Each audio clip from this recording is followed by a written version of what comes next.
پوچھتے ہیں کہ علماء حق اور علماء سو کی پہچان کیسے کی جائے، اور آج کے دور کے علماء حق اور علماء سو کون کون سے ہیں؟ لوگ عموماً سو پڑھتے ہیں، یہ لفظ سو ہی ہے۔ تو اس بارے میں آپ سمجھ لیں کہ علماء حق وہ ہوتے ہیں جو حق کی تبلیغ کرتے ہیں، وَتَوَاصَوْا بِالْحَقِّ وَتَوَاصَوْا بِالصَّبْرِ۔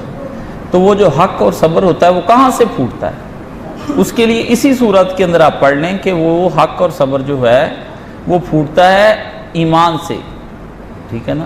اللہ تعالیٰ کہتا ہے آمنوا وعاملوا الصالحات الا الذین، کیا ہے؟ آمنوا وعاملوا الصالحات۔ تو ان کا وہ جو ایمان سے ہی ان کا سب صبر اور حق جو ہے نا وہ پھوٹتا ہے، وہ کسی وقت میں بھی۔ اور اس کی زیادہ اچھی پہچان یہ ہوتی ہے کہ وہ لوگوں کو زندگی کی طرف جو دعوت دیتے ہیں وہ قرآن اور سنت پر مبنی ہوتی ہے،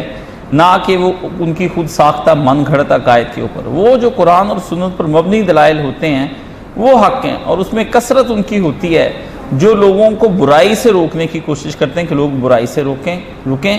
اور برے علماء وہ ہوتے ہیں جو لوگوں کو برائی کا ایک قسم کا حکم تو نہیں دیتے، لیکن کام اس طرح کے کرواتے ہیں کہ وہ سارے برائی بن جاتے ہیں، ٹھیک ہے۔ تو آج کے دور میں آپ دیکھتے ہیں کہ ڈاکٹر اسرار صاحب نے کتنا اچھا کام کیا ہے، مولانا مودودی رحمۃ اللہ علیہ نے کتنا اچھا کام کیا ہے، یہ بھی مولانا طارق جمیل صاحب بڑا اچھا کام کر رہے ہیں، اور بڑے علماء جو ہیں وہ ان کے اندر اچھا کام کر رہے ہیں۔ تو یہ وہ لوگ ہیں جو کام کر رہے ہیں، جو اہل حدیثوں کے بہت سے علماء ہیں وہ کام کر رہے ہیں۔ بہت سے شیعہ علماء ہیں، جیسے وہ شیعوں کے اندر علی شرف الدین موسوی صاحب ہیں، مولوی محمد حسین ڈکو صاحب ہیں، یہاں زیدی برستی رہتے تھے، وہ بڑے زبردست قسم کے عالم ہیں۔ تو یہ لوگوں نے ہر فرقے کے اندر یہ علماء موجود ہیں، ایسا نہیں آپ کہہ سکتے کہ ایک فرقے کا عالم جو ہے نا وہی علماء حق ہے اور باقی کوئی نہیں ہے، ایسا کچھ نہیں ہے۔ آپ نہ کہہ ہی سکتے کہ اس کے سارے ہی اس فرقے کے جو علماء، نہیں، ایسا نہیں۔ ایک تو وہ باقاعدہ علماء ہونے چاہیے، خطیب نہیں ہونے چاہیے۔ آپ کو پتہ ہے خطیبوں کی تعداد زیادہ ہے، اور وہ زیادہ خطابت کے جوش اور خروش کے اندر لوگوں کو دین کی باتیں بتاتے ہیں، ان کے پاس دلائل کی شدید کمی ہوتی ہے، وہ دلائل نہیں بتا رہے ہوتے لوگوں کو کہ دلائل کس چیز کا نام ہے۔ تو وہ انکار کے پر بھی بعض لوگ مبنی ہوتے ہیں کہ انکار کرتے رہتے ہیں، جی یہ تو فلانوں کے عقائد ہیں نام لے کر، تو عقائد فلاں کے نہیں ہیں، بات عقیدے کی آپ نے دیکھ لی ہے، آپ اسے قرآن اور سنت سے ثابت کر دیں، وہ عقیدہ مانا جائے گا، جو نہیں ہوگا قرآن اور سنت سے اسے اٹھا کر پھینک دیں۔ تو علماء نے کام کیا ہے، اور یہ کام جا بجا کتابوں کے اندر بکھرا پڑا ہے۔ ایک آدھ عالم کی کتاب پڑھنے سے اس کا کوئی نہیں کہ آپ ایک آدھ عالم کی کتاب پڑھ لیں اور آپ کو کوئی فائدہ ہو جائے گا۔ عالم بننے کے لیے آپ کو بڑا جنرل مطالعہ اور کمپریہنسو مائنڈ کے ساتھ کرنا پڑے گا، تب جا کر کے وہ مطالعہ 1-2-4 دن کی بات نہیں ہے، وہ مطالعہ تقریباً جو ہے نا وہ 8-10 سال یا 15-20 سال تک بھی محیط ہو سکتا ہے۔ اس کے لیے آدمی کا دماغ اخاذ ہونا چاہیے۔ اخاذ کون سا دماغ ہوتا ہے؟ جو کسی سے کچھ لے سکے، جو شے کسی سے کشید کر سکے، جو اپنے دماغ میں بات بٹھا سکے، اور اس کے لیے وہ نقطہ رسا آدمی کا ہونا کہ فوری بات کو پک کرے۔ اسے کہتے ہیں سرعت فہم، کہ جلد سمجھ جانا۔ یہ نبی پاک کے بہت سے صحابہ میں جیسے حضرت حذیفہ بن یمان رضی اللہ تعالیٰ عنہ جو تھے، وہ سرعت فہم کے آدمی تھے کہ فوراً بات کو سمجھ لیتے تھے۔ تو یہ ایسا غبی دماغ کا آدمی نہ ہو کہ اسے بات ہی سمجھ نہ آ رہی ہو، ذہانت بھی ہو، اس کے اندر حافظہ بھی اس کا اچھا ہونا چاہیے، پھر اس کی ادائی کا انداز بھی ایک اچھا ہونا چاہیے۔ تو یہ سب چیزیں مل کے آپ کو ایک اچھے عالم کی طرف، جو آپ کو نیکی کی دعوت دے، امر بالمعروف اور نہی عن المنکر، اس سے وہ جو آپ کو علماء کی کیا پہچان ہے؟ عالم کون سا ہوتا ہے؟ عالم وہ ہے کہ جس کے پاس جب آپ آئیں تو دنیا پرست ہو جائیں ہوں، اور جب آپ کے اس سے پاس کے اٹھے تو آپ کو دنیا ایک مردار کتے کے علاوہ کبھی کچھ نظر آئے ہی نہ۔ یہ ہے عالم۔ علم کتابوں کے لکھنے کا نام نہیں ہے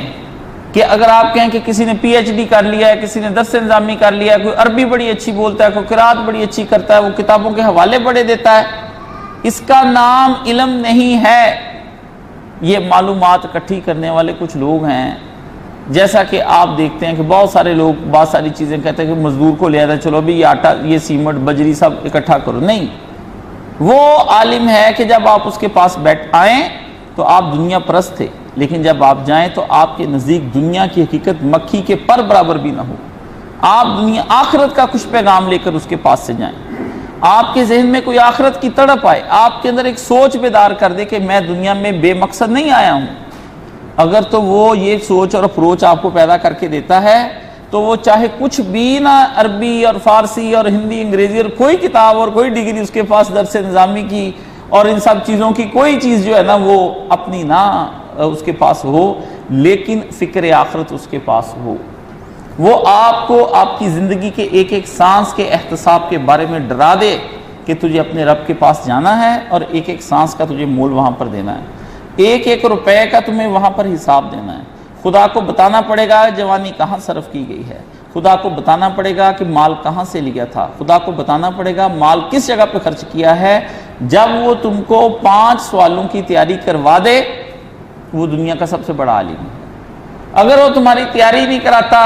وہ کہتا گناہ گار ہو نہ گھبراؤ، شفاعت ان کے گھر کی ہے، تمہیں دنیا پرست بنا دے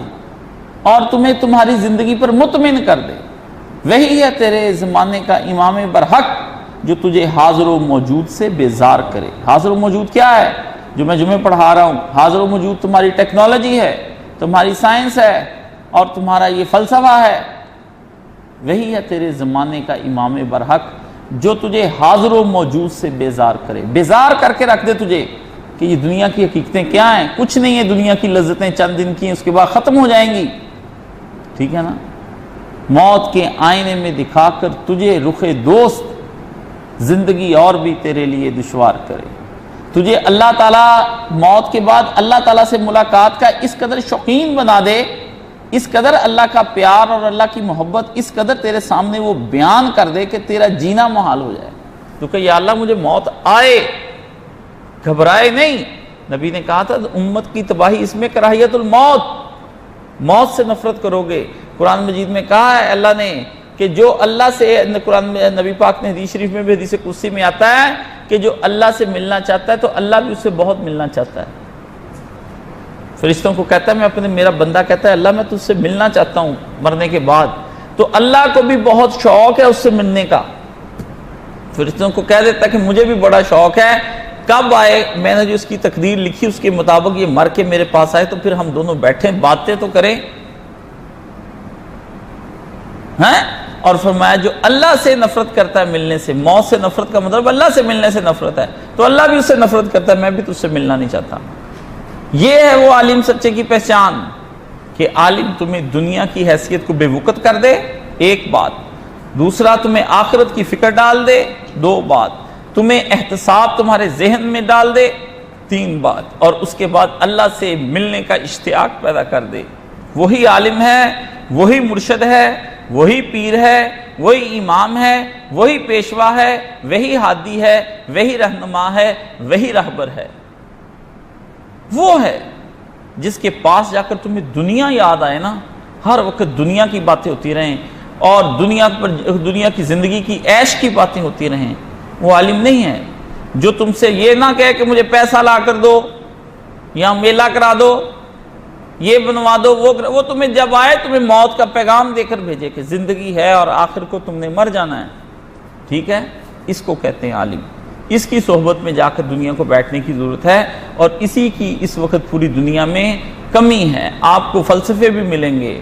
آپ کو دانشوریاں بھی ملیں گی، آپ کو حکمت کی باتیں بھی ملیں گی، آپ کو علم کی باتیں بھی ملیں گی، آپ کو فقہ کی باتیں بھی ملیں گی، اچھا مفسر قرآن بھی ہوگا، اچھا حدیث کا عالم بھی ہوگا، اچھا صوفی بھی ہوگا،